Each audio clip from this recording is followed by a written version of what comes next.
आता बातमी आहे नाशिकमधून। नाशिक जिल्ह्यातील लासलगावमध्ये 22 ऑगस्टला भव्य कांदा परिषद भरणार आहे। निर्यात धोरणाविरोधात शेतकरी आक्रमक झालेत।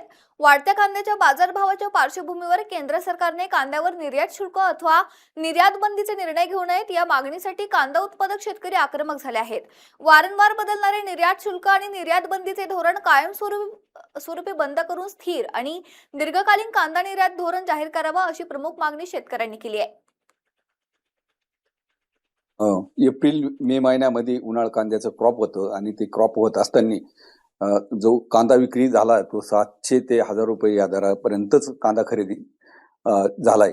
आणि आज कमीत कमी 2-3 महिने झाले कांदा स्टोरेज करून आज कुठंतरी 3000 पर्यंत 3200 रुपयापर्यंत एक शेतकऱ्यांना बाजार मिळत आहे।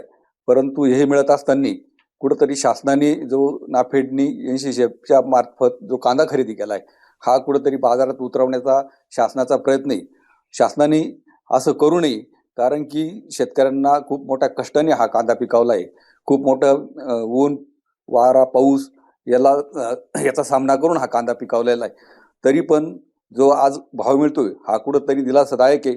शासनाने जो नाफेडचा कांदा आहे हा कुठेही बी देशांतर्गत उतरू नये, हा कांदा त्यांनी आंतरराष्ट्रीय बाजारात विकावा आणि झालेला त्याचा मोबदला मिळेल तो शासनाने घ्यावा, परंतु तो कांदा कुठल्याही राज्यात उतरू नये।